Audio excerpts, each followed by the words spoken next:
Okay, so hey, I'm back. Um, Wanted to make another video. I'm just dropping Kylan off to work. Um, yes, Kylan's going to work. Anyway, I'm excited about that for him. But yeah, so I just thought I would post another video, an update of the last video that I did. I think that was Saturday, and it was Saturday morning, like before we were going to go to the botanical gardens. I was saying like I didn't know we were going to go because it was raining. Well, it cleared up right before we got to the botanical gardens, and actually the weather was really beautiful. So I'm grateful for that. But so some new developments came from out of that, because the plan for the botanical gardens was for me and for the kids to go, and I also invited this friend of mine, the one that I was saying I was dating, but I wasn't really sure how things were going to go, and if he was the person I was supposed to be with, because he had a lot of similarity to my exes as far as like birthdays and behaviors. Well, some behaviors were apparent, but after this weekend, like some behaviors have become extremely obvious. So the guy that I was dating, whatever. So I invited him, which I realized probably wasn't the best idea, because there's a certain expectation that I have, and I'm still working on myself. I still am working on keeping my boundaries and setting expectations and not compromising them. And I found myself doing that by inviting him to go with us to the botanical gardens, because I felt like he wasn't putting in very much effort for us to spend time together. So I felt like I needed to do that, which is a problem for me, because to me that is relaxing my expectations, and that's what I'm working on not doing anymore. Anyway, so yeah, we went to the botanical gardens, and it's right next door to the art museum. The botanical gardens is pretty much like a museum for flowers and like butterflies. We've seen a couple of rainforest animals, but just mainly like a lot of different kind of flowers. It's a really beautiful place. But it's right next door to the art museum, which is art museum, and that's pretty self-explanatory. So we went to the botanical gardens. We spent probably like an hour there, and then we went to the art museum, and we spent maybe 45 minutes there, I don't know. But my kids and I enjoy those kind of outings. We enjoy going to the museums. We enjoy like outside kind of situations. And this was our first time going to the botanical gardens, because it's kind of expensive, and we've got like free passes from my baby girl's school program. So I decided to take advantage of that, and I invited the friend of mine. So it was our first time going, and we were really excited. So when we get there, we're like so amazed by all the beautiful sights and multicolored butterflies and multicolored birds and all these beautiful flowers and things. So it was a new experience for us. And my kids, they get pretty excited about things. So it's like when they get excited, just like any other kid, like they want all the mommy's attention. They want mommy, look, mommy, look, all day long is mommy, look. And I was excited too. So I was giving them a lot of the attention, because number one, that's what I'm supposed to do. I'm their mother. And number two, I was just as excited as they were. So I wasn't really spending very much time giving the friend of mine any attention. I didn't really think it was that big of a deal, because he's an adult, and he can enjoy himself without needing my attention, because that's he's an adult. That's what I assume adults do. But I could tell like the whole time we were there, because like I am a very intuitive person, very, very, very strong intuition, and I have learned to hone my skills with paying attention to my intuition to the point where I'm almost psychic, to be honest.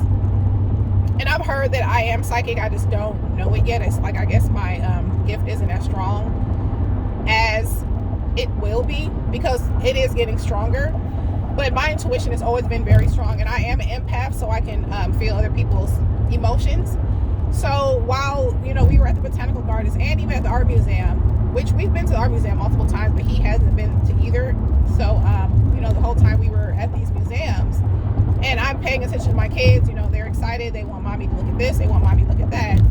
I can feel the energy coming off of him of being annoyed, feeling slightly jealous, just a bunch of like these feelings, these negative projections of energy that I'm catching, but I'm just not saying anything. I'm just, going with the flow, because I asked my spirit guides for signs, and they're giving me signs. So I'm not going to interrupt that with speaking about it so that he can try to correct himself. So, the whole time we're there, like I said, I'm getting these, feelings of negativity. Like, he's annoyed.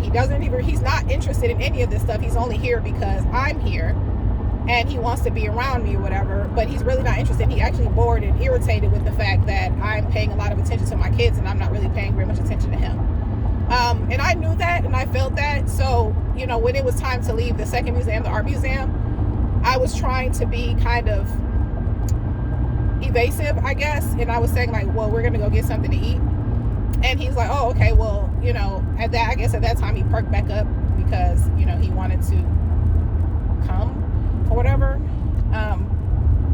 And I knew that. So I'm just like, all right, well, rather than go to a restaurant where it's going to seem very awkward, like we're this family situation which we're not, we'll just go to the mall and we can eat at the food court because, my kids like to do that too. So we can eat at the food court, which is, a little bit less informal. And, his behavior and his energy continued at the mall, which ended up irritating me because I didn't invite you to the mall. Actually, I didn't even invite you to the art museum. I invited you to the botanical gardens. And if you were so irritated at the botanical gardens, then you could have just left. I didn't ask you to follow us to the art museum. I didn't ask you to follow us to the mall.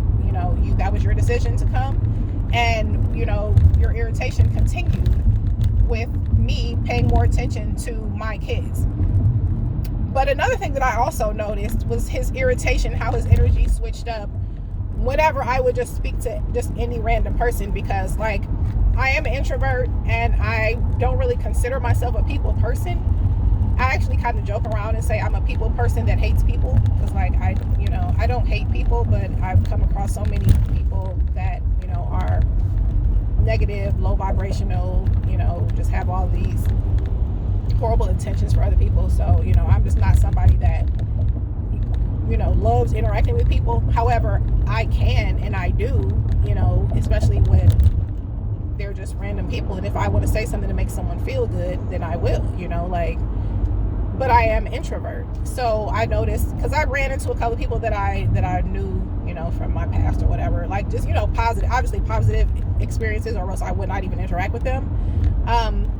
But like I ran into this girl I went to college with like over 10 years ago, and we were just having like a little light conversation because I haven't seen her or whatever. And I once again felt an energy of irritation and just off, being put off by me having a conversation with someone. Then there were people that complimented me on my outfit. I had on like a long skirt or whatever. I love long skirts. So there were a couple people that excuse me, that complimented me on my outfit. These all are women though. These are all women. Like, cause women know how we are. We're nice. We compliment each other, when we're not acting like low vibrational backstabbing losers. We're actually very supportive of each other, and we really, like each other to the point where we can just compliment each other. And that's what happened. Somebody complimented me on my outfit. I complimented them on their hair. It's just equal exchange of positive energy. And yet again, I feel negative energy from him, like he's very irritated with the fact that I'm even interacting with anyone. So, I'm just collecting all this information, all these signs that I asked my spirit guides for. Thank you so much, spirit guides. Thank you so much for, thank you to the divine, obviously, for, answering my prayers and giving me the signs that I need, because, sometimes I just don't know. So, yeah, after, we're sitting at the mall, and I'm still trying to give this guy clues, like, just leave, because I'm not a mean person. I'm really not. I can be. And I actually got pushed to that point. But I'm just trying to, like, give him clues, like,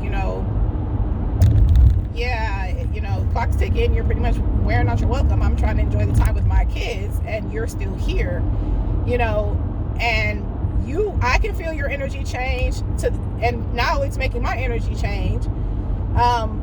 And it's very obvious, but it's just like, you still want to hold on because for whatever reason, I don't know. And he could have just left and went about his business or did whatever he wanted to do. But he didn't. And to be honest, like that's codependent energy, and well, that's just codependency, period. And I'm just not interested in any kind of codependency in any kind of relationship, friendship, or anything. And I told him this, I'm just not interested in codependent people. So it's just like, if you are in a place where you're uncomfortable and you can tell that the person that you're with is uncomfortable, why stick around? Why even stick around? Like, why not just excuse yourself? Like, okay, well, you know, I'll just see you another time when things are different. I don't know. Like, for me, that's what I would do. You know, if I can tell that I'm making somebody uncomfortable, I'm not going to sit there and sit around them because I want to be around them. If I'm making them uncomfortable, or if they're making me uncomfortable, I'm going to separate myself. It's just that simple. But he decided to not do that. Anyway, when we left the mall, then he decided that he wanted to have a conversation and ask me, you know, what was going on and what's wrong and blah, blah, blah. I'm not going to break down the whole situation because it's extremely, like, circular. It's confusing. It's repetitive. It's redundant. It's stupid. So pretty much, you know, long story short, whatever that was, it's done and over with. And the reason why I wanted to make a video about this is because I think this is a very good teachable moment. And this is something I actually said to him a long time ago. It's like, I no longer dwell on the person or even the action that they took. I dwell on the behavior. I pay attention to the behavior. It doesn't matter who the behavior is coming from. It's like some people want to get so offended by the fact that you stop dealing with them and they look at it like it's a personal attack against them. And it's like, it's not even you that I don't want to deal with, as you as a person that I don't want to deal with. It's the behaviors that you exhibited towards me. So, you know, it doesn't matter if these behaviors are coming from a man, a woman, a child, a dog, a cat. They're behaviors that I do not want any kind of interaction with. So if I see these kind of behaviors, if you're exhibiting these kind of behaviors, I have to separate myself from you. But I'm really separating myself from the behavior. You know, I just can't deal with certain behaviors. And I explained this to him, and he, you know, a lot of some things that people that are emotionally abusive or emotionally manipulative, they listen to conversation. They listen to your conversation, and they're good listeners, but they're only listening to what they think they can use. They're only listening to what makes them happy and what they can benefit off of. They're not really listening to everything you have to say, because if they really do, then they would know certain things that they shouldn't do. So like with him, you know, he listened to everything that I had to say, and he viewed it as, oh, I'm a strong woman. I'm not thirsty or pressed out here. You know, I'm somebody that could be loyal and, you know, trustworthy and everything.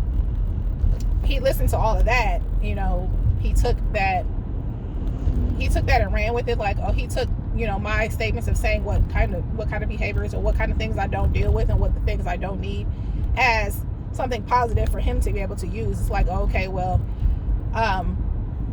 she's gonna be loyal to me. She's only gonna deal with me. And, you know, I could do that. Yeah, I definitely can do that. Like, I'm a very much loyal person. You know, I'm not a cheater. I know how to, you know, be with one person. But, you know, he conveniently ignored or forgot about, you know, the things that I said I was not going to deal with. So he got pretty comfortable, and he started exhibiting all the behaviors that I said I'm not going to deal with. So it's like, even though there might have been a lot of good things about him, there was a lot of good things about him. You know, we had a good time. You know, he was a good conversationalist, you know, a good listener. There are a lot of good things about him. However, the few behaviors that I say, it's not a few, it's not a whole lot, but it's more than 2 or 3, you know. But the behaviors that I said I'm not going to tolerate, no matter how good the good times are, all of those behaviors were exhibited between Saturday and this morning. You know, me and him had a conversation. I told him I told him that I took accountability for doing a little bit too much too soon and not wanting to, you know, relax my expectations. And I was like, you know, I take accountability for that, so I'm gonna, you know, just take a little step back, and give you time to catch up to what my expectations are. And, you know, that's gonna be that. And we had a discussion. You know, of course, he wasn't very happy about it. You know, he tried to spit out a couple of insults, whatever. But we talked through it, and at the end of the conversation, you know, he agreed. He's like, you know, I'm gonna step my game up, put some more effort. I'm gonna put forth more effort. And that was kind of end of the actually that was the end of the conversation. He's like, well, have a good night, and I'm saying, same thing. I thought that was the end of the conversation. But then I guess he starts thinking and overthinking, and that dark side took over. The dark side and also the ego took over. And he decides that he wants to call me back multiple times Saturday night to argue and to spew more insults, to project, to blame, to accuse, to insinuate, all of these things, because he, got in his feelings or started overthinking things. I really don't know, but it's like the last conversation we had, we resolved the issue that we had. We talked about how we were going to move forward, and I thought that was the end of it, but he decided he wanted to keep calling me back to argue, to project blame, to accuse me of possibly dealing with another man, or whatever, and those are things that I'm just not going to damn deal with. I'm just not. If the conversation was resolved, why would you keep calling me back to argue? That's toxic behavior that I don't deal with.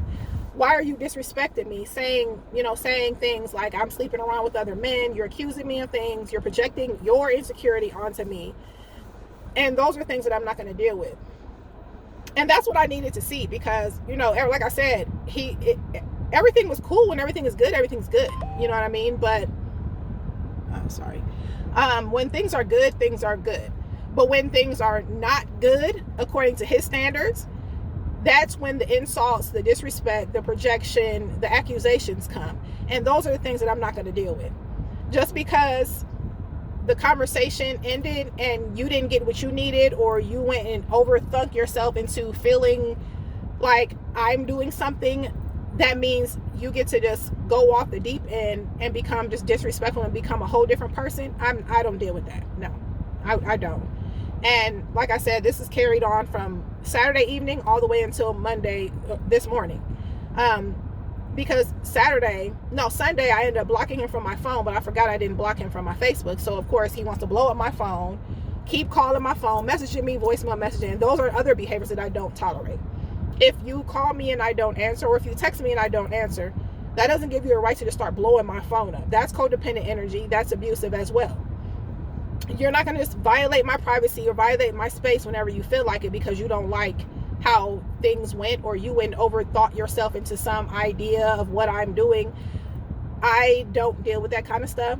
I need somebody that is emotionally balanced. So when things come about that you don't like, or if something negative happens, you know how to handle that on your own without projecting onto somebody else, or blaming somebody else, or trying to pull somebody else into your negativity or whatever kind of feeling you have. It's not right for you to try to make somebody else feel that way too. And that's what I'm saying. Like, I'm just not going to deal with that. Like, I don't have to. First of all, he doesn't really meet my expectations anyway. I was willing to work with him because, he said that he had a plan. He had some plans in motion or whatever. And I was willing to wait, because I wasn't trying to jump into a relationship anyway. Like, I can be cool with somebody, and I can be cool with somebody for months as they get themselves together, and then, we can explore something like a relationship or something like that. But I shouldn't even have done that. But like I said, I got the signs. I asked for the signs. I got the signs that I needed, and what I seen was that when things are good, they're good. But when they're bad, they're very, very bad, to the point where things, where I get disrespected and insulted. And then, of course, I'm a human being, so I'm going to defend myself. So it's like, when you disrespect and insult me, then I'm going to respond. And I don't respond in emotion. I respond in facts. I'm more of a logical thinker than people think. Like, I'm very balanced. I am an emotional person. However, I know how to control my emotions with logic. So it's like, when things are good, they're good. But when they're bad, you come at me with emotional responses that cause disrespect. I come at you, I respond to your disrespect with logic. It comes off to you as disrespect because you don't like what I'm saying, because it's all true. But I'm just not going to fight against someone's emotional instability. I'm not. I'm not going to sit there and argue back and forth with somebody that's completely emotionally unstable. And when I say emotionally unstable, it doesn't always mean that somebody's crazy or they cry all the time. Emotionally unstable also means that when something bad is going on, if there's a rift or some sort of if we bump heads on something, then you just go from 0 to 100 with disrespect and insults and projection and all those things. That, to me, is emotional instability, because it's like, if you can't even argue respectfully, then I can't deal with that, because I'm not going to be degraded and disrespected and talked down to or about whenever things are not sunshine and rainbows. That's not how life goes. That's not how any relationship goes. Every relationship is going to have, you know, some rifts. You know, there's going to be ups and downs, and we're not going to agree on everything. And sometimes you're not going to be able to get everything you want from your partner. That doesn't mean you get to go and attack them and try to make them feel like crap because you are not getting what you want. And that's not what I'm going to deal with. I don't have time for the emotional instability from men when they can't get whatever they want from me. And I'm actually on the clock. And, you know, I just wanted to put this video out here, but I mean, I could go on for days, and I'll probably, you know, post up another video about some, you know, this kind of stuff. But, you know, the moral of the story is, you know, don't always pay attention to the person and the actions that they take. Realize that the actions that they take is based on a characteristic that's part of their personality. Realize that the actions that they take is a behavior. It's not just oh, I did this right, I just did this really quick, and, you know, I'll never do it again. No, these actions that they take is based on a behavior that they have, part of their personality. So if you see a negative action, please know that's a behavior, and it's going to happen again and again and again and again. That's just what it is. Stop paying attention to the person, stop paying attention to the action, and see the negative stuff that they do as a behavior that's part of their personality. If you've seen it once, you're going to see it again. It's not going to change. Okay? You guys have a good day.